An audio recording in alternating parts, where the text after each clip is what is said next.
Най-колоритната, най-очарователната област в Испания е Андалусия. Природата ѝ е красива с разнообразни релефи, мрежа от реки, високи планини, невероятни плажове покрай крайбрежието. Има вълнуваща история и богато културно наследство. От всички испански региони Андалусия е тази, която притежава най-ярко изразена собствена култура. Магичната атмосфера на тази земя се отнася за градовете Гранада, Кордоба и Севиля.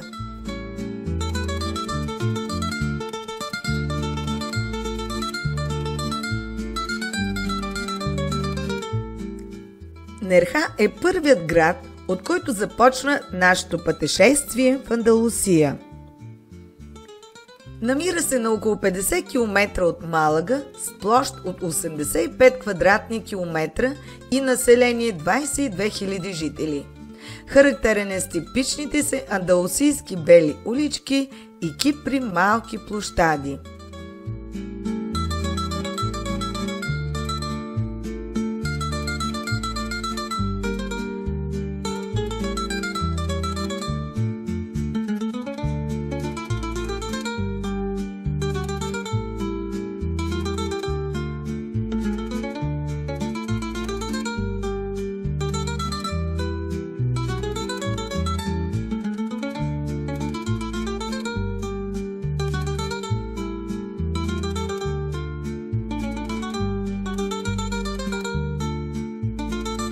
Към балкона на Европа.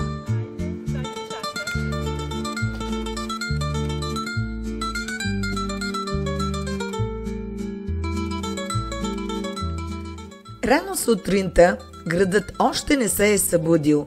Уличките са тихи и спокойни, а изгревът е невероятен. И той е от площад, наречен балкона на Европа.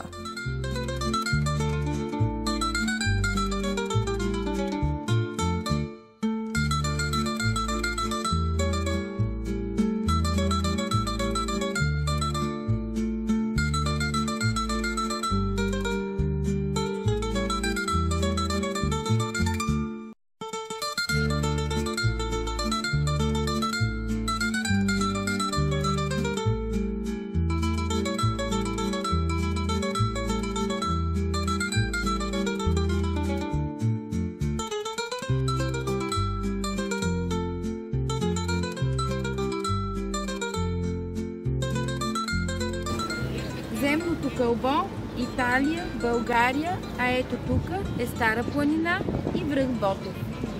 С пръст върху връх Ботев, много близо сме.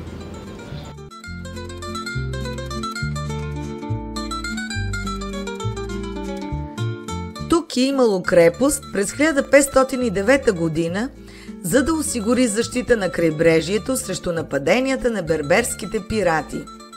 А защо балкона на Европа?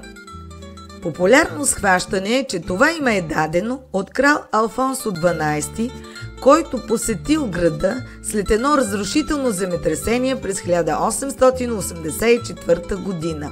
Виждайки надвисналата над морето скала, на която някога се извисявала арабска крепост, възкликнал: "Това е балконът на Европа!" От тогава се запазило и името на този площад. Бреговата част на Нерха е с дължина 16 км, от които 12 са заливи и плажове. Всички разполагат с всякакъв вид удобства и услуги.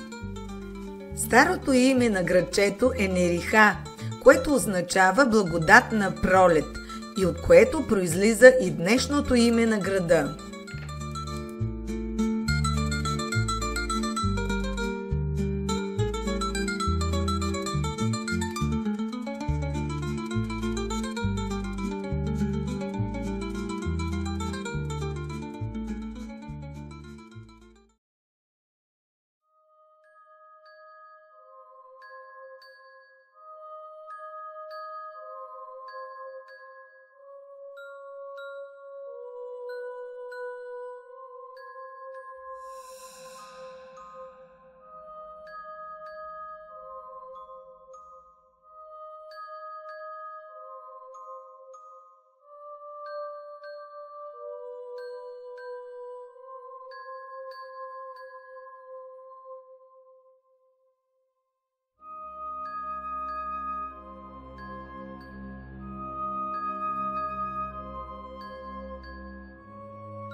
Старата част на града Нерха е място, където човек може да си почине истински, далеч от големите градове, пълни с туристи.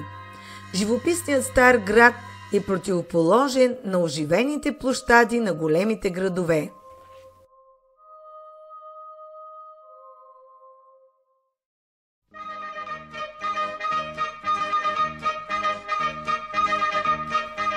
В парка Синьо лято може да се види кораба на Чанкете, Ладорада, от телевизионния сериал Синьо лято, който жъне огромен успех в началото на 80-те години и е гледан от милиони зрители в Европа.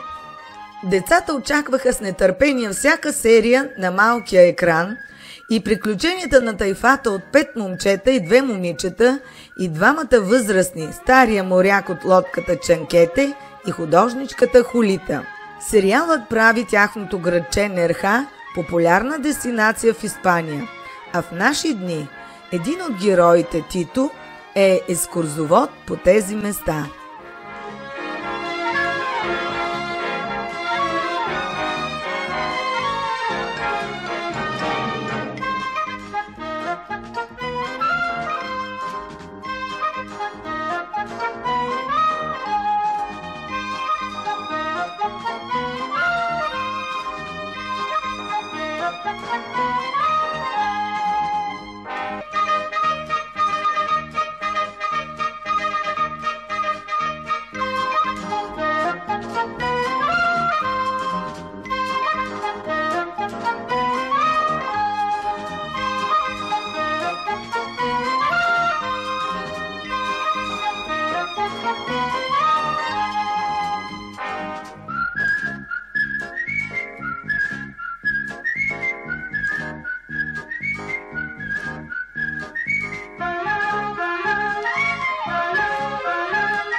С кола под наем отпътуваме за Гранада, разположена в автономната област Андалусия, между планината Невада и крайбрежието Коста дел Сол на юг.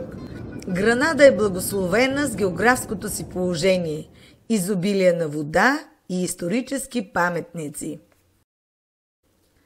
Една от най-големите забележителности на Гранада е дворец Алхамбра, последния бастион на маврите в Испания и едно от най-изумителните места, което може да се посети в Андалусия. Неземно красив, сякаш избродиран. Малко места по света остават своите посетители без думи и без дъх. Дворецът на Несридите, последната мавърска династия, управлявала Испания, е истински шедьовър на архитектурата и не случайно е сред новите чудеса на света под закрилата на ЮНЕСКО. Думата Алхамбра на арабски означава червена. Някои историци твърдят, че името произлиза от това, че се е строяла през нощта и осветена с факли, наблюдавана отдалече, е имала червеникъв цвят. Но има и още една теория, че за строенето на този комплекс е използван материал директно от почвата, смесица от пясък, камък и глина. Пред нас е дворецът на Карл Пети, първия голям кралски дворец на испански монарх.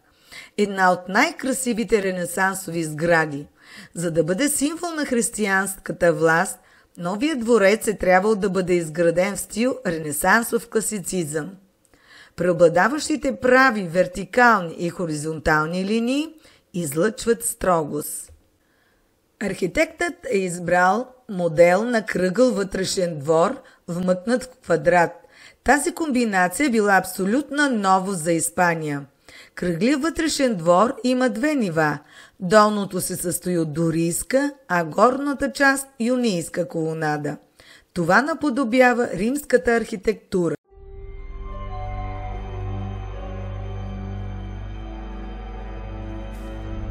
Алхамбра е пищен дворцов комплекс, разположен на високо плато Сабика в западната част на Гранада. Той включва прилежащи сгради, градини и шадравани. Всъщност това е град в град, военна крепост, кралски дворци и гражданска зона. Присъствието на маврите в Испания оказало въздействие на развитието на държавата. Управлението на маврите е било не иго, а благословия за Испания. Завоевателите създали изтънчена цивилизация и по тяхно време Испания се превърнала в най-богатата и просперираща държава на средновековна Европа. Величествените дворци понякога крият много тайни истории от миналото и за тях се носят какви ли не разкази.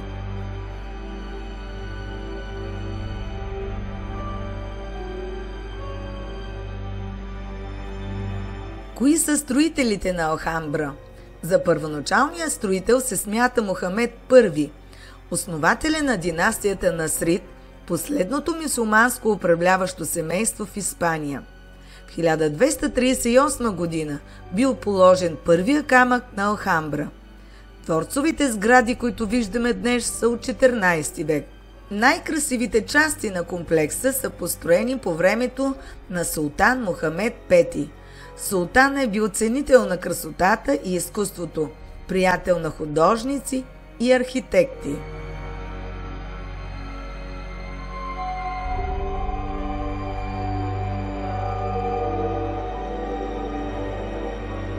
Влизаме през официалния вход на двореца Миксоар и се озоваваме в залата на съвета. Тя е имала административна функция и е служила за ауиденция на султана. Таваните са украсени с красива дърворезба, с преплитащи се геометрични мотиви. Стените са покрити с декоративни пена от мозаични плочки.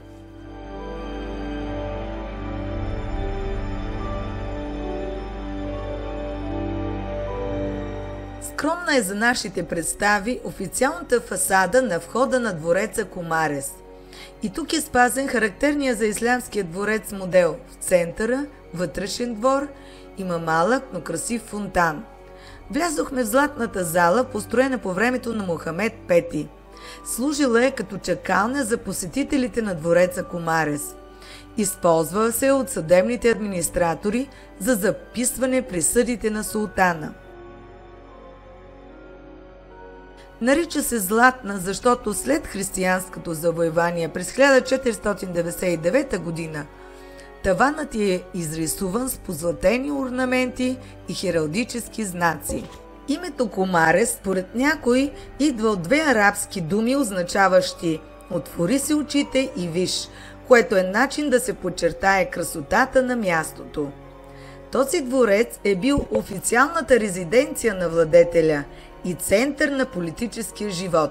Различните помещения са разположени около двора на миртите, обграждащо правоъгълно езерце в средата, носещ името на вечно зелените растения – мирта. Този двор е един от най-хубавите примери за мавританско градинарско изкуство. Във водата се отразяват красивите арки и този огледален ефект сякаш увеличава размера на двореца. Освен това, водата създава и усещане за прохлада и свежест. Насочваме се към залата на посланиците, която се намира в кулата Комарес. Но преди да влезем в нея, попадаме в зала Делабарка, предверието към залата. Странно име, което в превод от арабски значи благословия. Многократно е изписана в мазилката на стените. Овалната форма на тавана наподобява обърната лодка.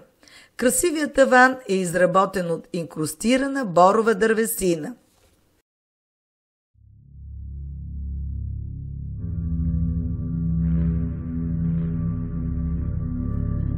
И ето ни в залата на посланиците. Тук се е провеждал Великия съвет и председателстван от султана. В това помещение цари сумрачен здрач. Оскъдното осветление идва от ажурните прозорци в горната част. Тази зала е свидетел на странния талант на маврите да си играят със светлината, като използват сложни резби на прозорците и цветни стъкла.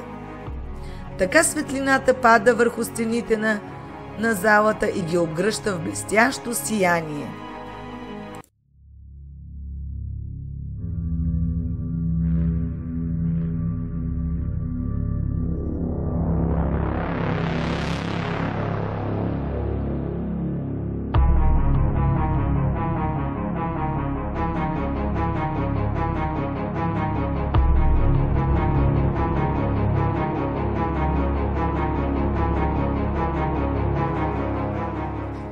Навлизаме в двореца на лъвовете. Докато в двореца Комарес е кипял в политически живот на владетелите, то този дворец е бил за частния им живот. Тук са били личните покои на султана и семейството му. Двореца на лъвовете е уникален, защото е разчупил каноните на времето си. Докато ислямските дворци били с правоъгълни вътрешни дворове с басейни, то двореца на лъвовете създава друга схема с вътрешен двор, с аркадни галерии от четирите страни, изящна дантела от 124 грациозни мраморни колони. Арките образуват коридор, свързващ различни стаи на двореца. Този вид веранда с колонади се смята за сливане на арабската с испанската архитектура. В центъра на двора се намира фонтанът на лъвовете. В фонтана се събират 4 канала, идващи от 4 стаи на двореца. Броя на лъвовете е 12 и според легендата бил избран от султан Мухамед. Лъвовете символизират силата и смелостта, която се излъчва от султана. Залата на Абенсерахите е една от най-красивите в двореца, особено с красивия си купол. Купола е във формата на осмоъгълна звезда, символизира небесния свод и е алегория на ислямския рай.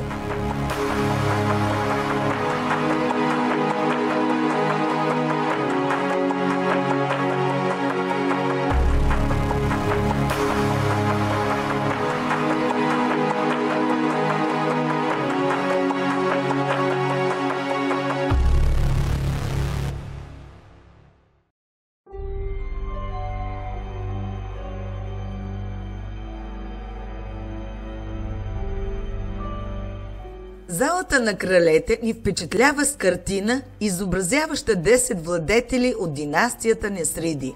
Място за семейни тържества и представления.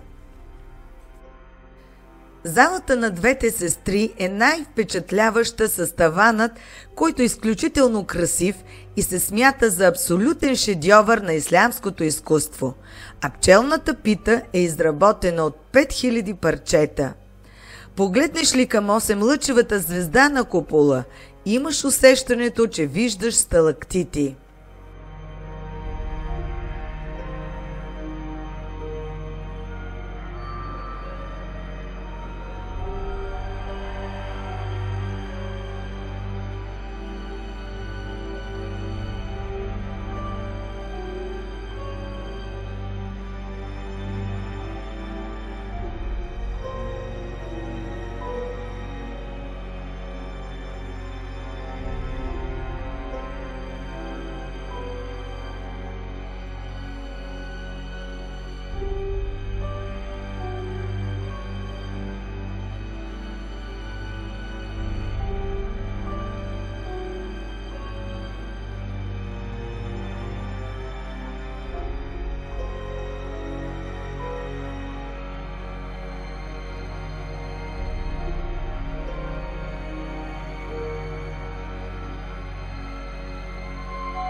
Дворецът Партал.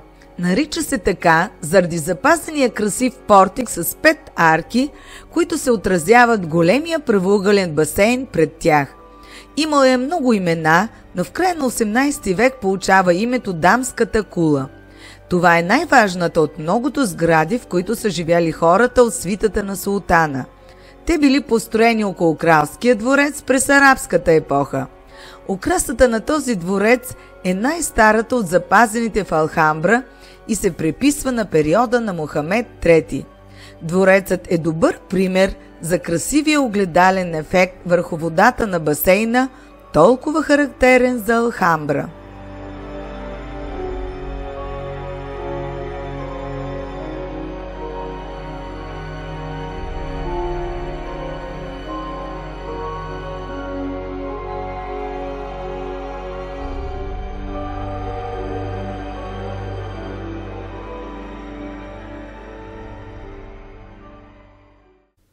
И ето ни най-накрая в най-релаксиращата, най-зелената, най-арабска част на двореца – дворецът Хенералифе, лятната резиденция на несредите. Тук управниците са попадали в друг свят, далеч от досадата на напрегнатото ежедневие, свят на уединение и спокойствие. Хенералифе е създаден в началото на 14 век от Мохамед III. Християните се е променяли значително, но въпреки това тя е ярък пример за кралската резиденция от средновековието. Хълма, на който се намира, е в съседство с хълма с двореца Алхамбра. Истински лабиринт с подредени в различни геометрични фигури храсти, цветя, дървета.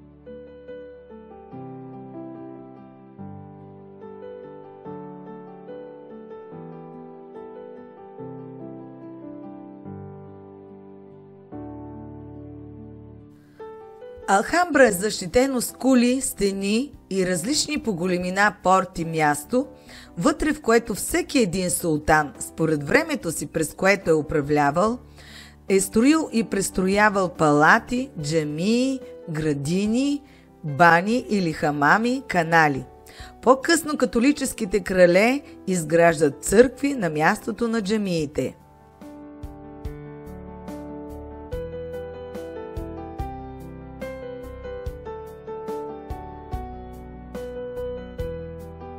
Водата е основен фактор на тези градини.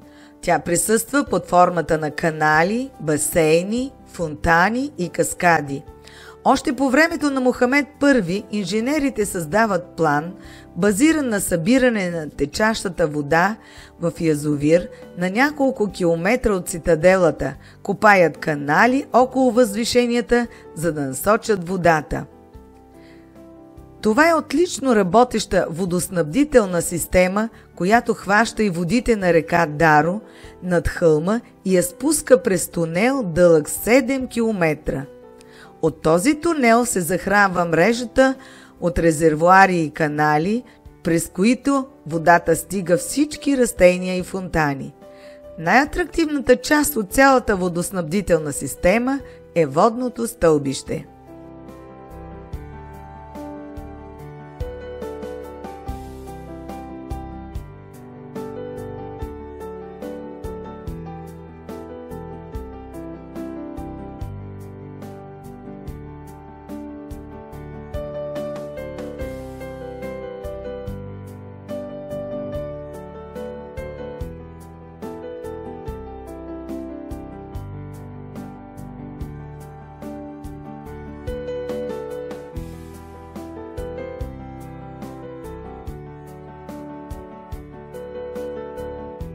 Комплексът Хенерелиефе се състои от малък дворец и градинска зона. Градинската част се състои от двор на водния канал. Това е дълъг воден басейн, обграден от цветни лехи, фонтани и колони.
Двор на султанския кипарис – градина, в която растенията са подредени така, както са изглеждали средновековните арабски градини.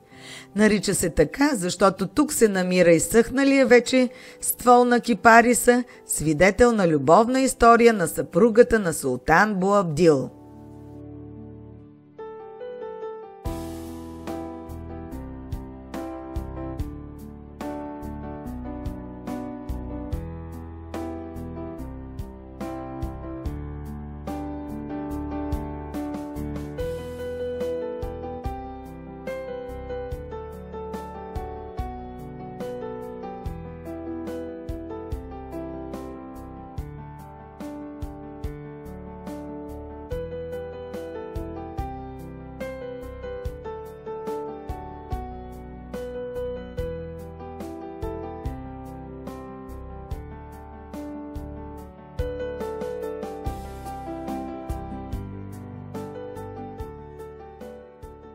Take a break.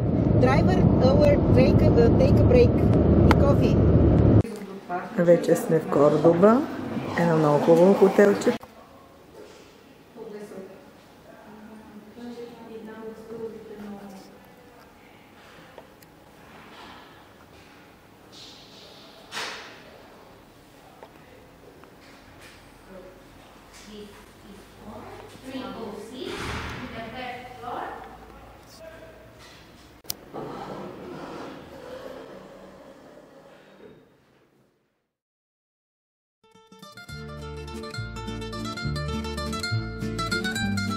Разглеждането на слънчева Кордоба започна с уличката на цветята, емблематична за града.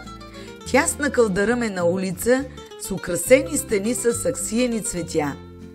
Разхождаме се и в еврейския квартал Юдерия, в миналото населяван предимно от евреи, откъдето носи името си.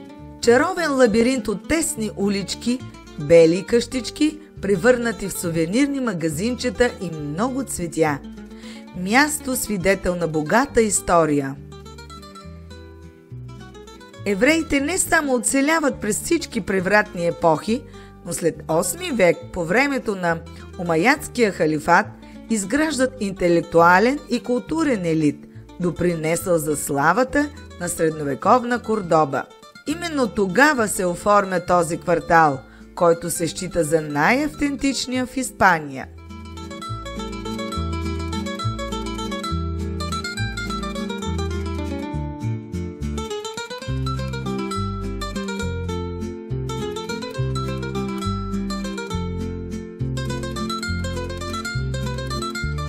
Къщите имат вътрешни дворчета, типични за този район.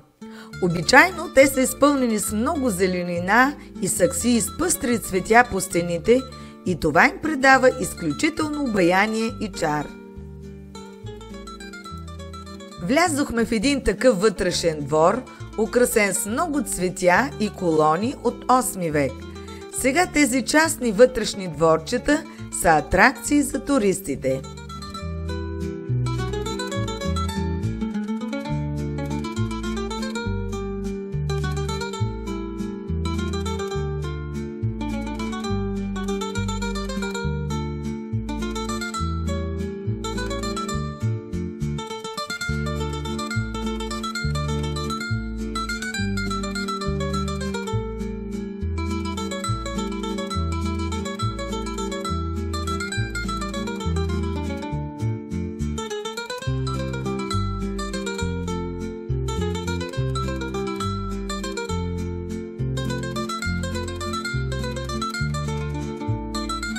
Вътрешните дворове са възникнали по необходимост поради непоносимата жега и сухота на андалусийското лято. Още древните гърци и римляни започнали да строят къщите си с вътрешен двор и фонтан. Маврите продължават тази традиция, като включват растения и дървета, които помагат домовете им да се поддържат хладни. След това се добавят саксии с цветя и се стига до уникалната идея да се организира фестивал на вътрешните дворове. Първият фестивал е проведен през 1918 година, а в днешно време фестивалът се провежда през месец май. Дамата сама изработва красивите неща в магазина.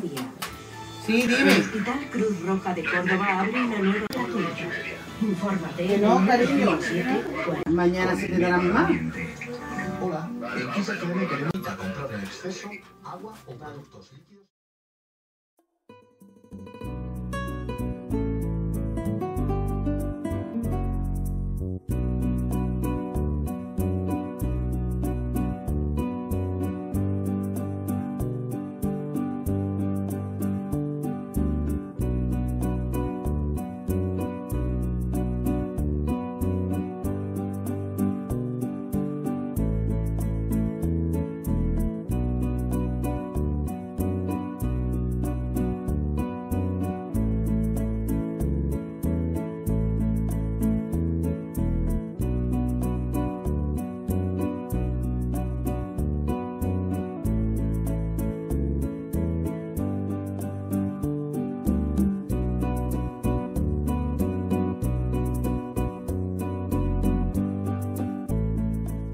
Портата на Римския мост първоначално служи като вход към града. Портите на градовете служили за разграничаване на старите центрове с предградията. Римския мост е построен през 1 век преди Христа. Състои се от 16 арки и е дълъг 250 метра. В миналото мостът бил част от градските стени, а сега свързва града с кулата Калахора.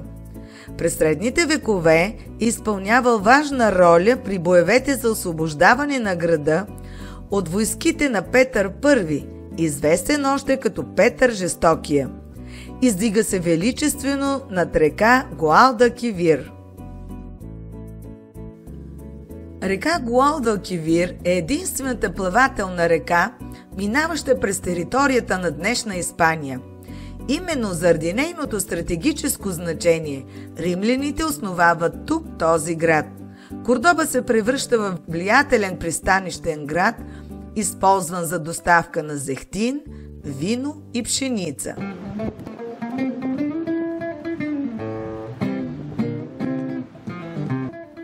Кулата Калахора е една от най-старите отбранителни постройки в Кордоба, а зад нея се вижда двореца Алказар. Тя е построена през 12 век с цел да защитава Римския мост. Била е подсилена от Хенри II, който прибавил трета кула, превръщайки Калахора в крепост. Днес в кулата се помещава музей, който се съхраняват документи от историята на Кордоба.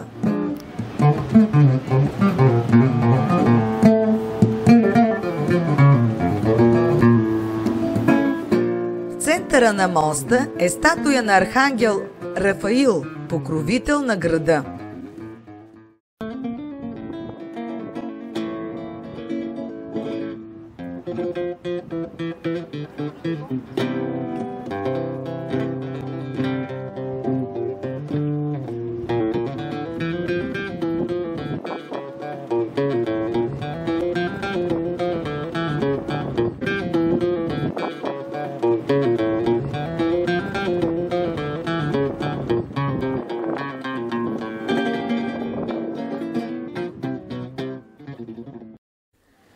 Централният площад на Кордоба е площад Тендилас.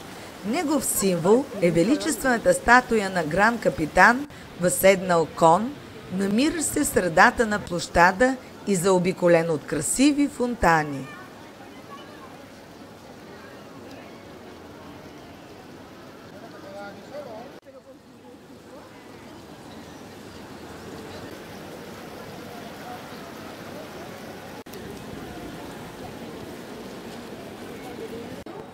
Фризьорски салон.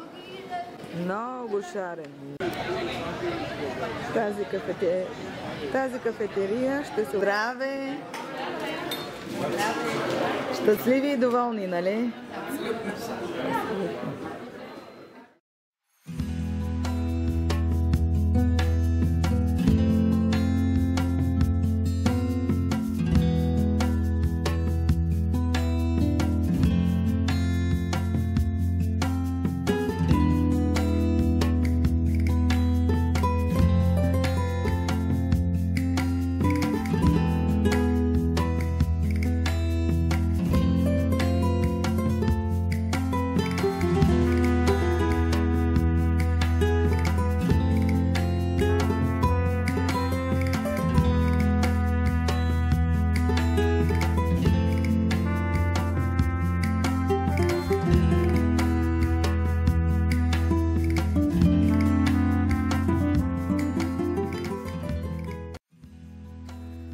Ето как изглежда отвън една от фасадите на мескита с ярковидни порти в мавритански стил. Сурово непристъпна като крепост, крепост на вярата. Камбанарията заменила разрушеното минаре. Вътрешният двор на мескита, градина с кипариси, портокалови дървета и фонтан. Първоначално тя е била джамия, но по-късно е превърната в катедрала. Тя е била и втората по големина в света и е най-впечатляващата забележителност на Кордоба. Това е входа на джамията, място за ритуално измиване преди молитва.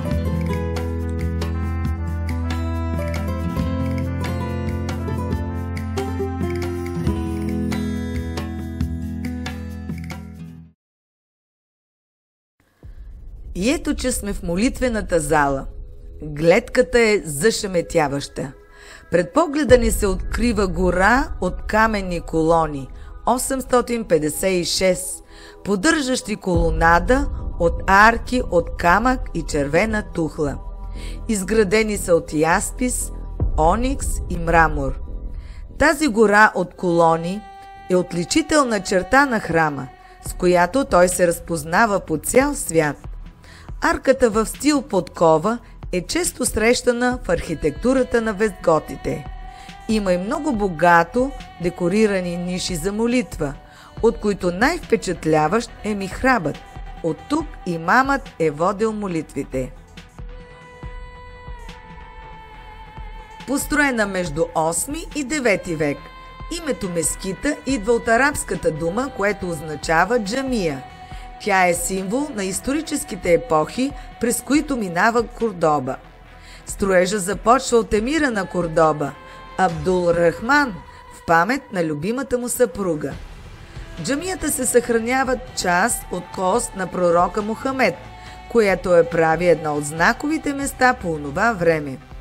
През този период маврите са владяли Иберийския полуостров, а района получава името Ал-Андалусия. През 13 век обаче Испания успява да си върне владението на Иберийския полуостров и Фердинанд III, вместо да събори съществуващата джамия, я освещава и превръща в християнска катедрала, като я посвещава на Дева Мария.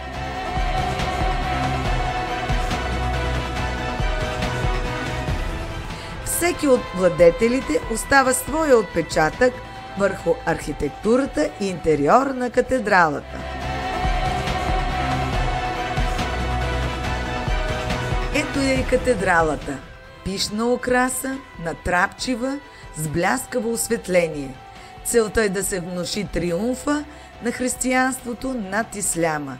Специалистите признават, че вграждането на катедралата в необятната гора от колони е истински подвиг на инженерството.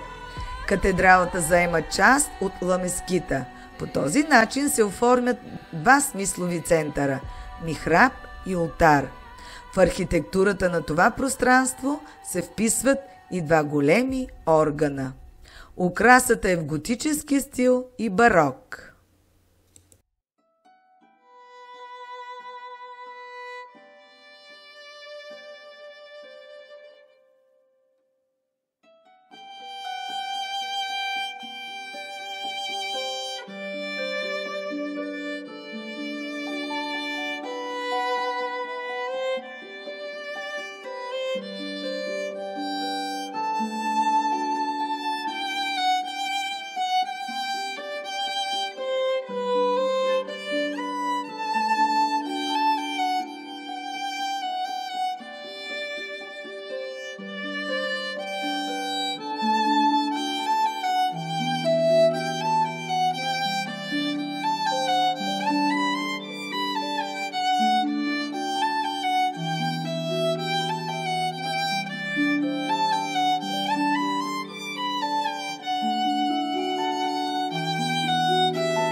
Огромните повтарящи се арки в старата част създават усещане за вечност и сякаш разказват на света защо Карлос V не е позволил събарянето на джамията, въпреки неумоверния натиск на църквата.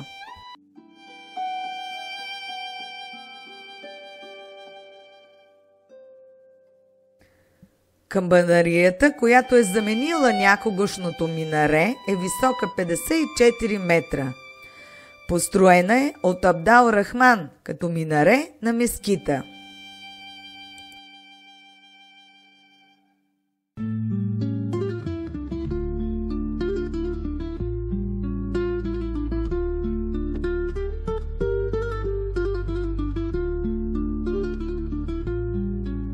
По стръмни вътрешни стълби се стига до самата камбана. От високо се вижда градът и мескита с вътрешния й двор.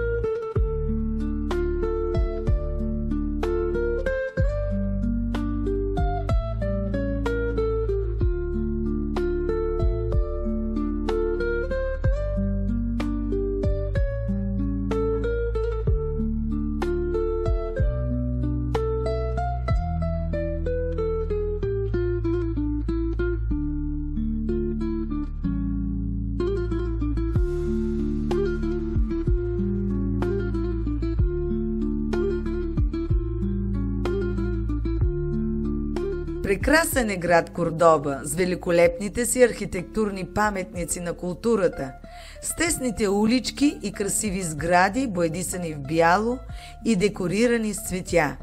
Град, който омагьосва със специалната си атмосфера и остава трайни спомени.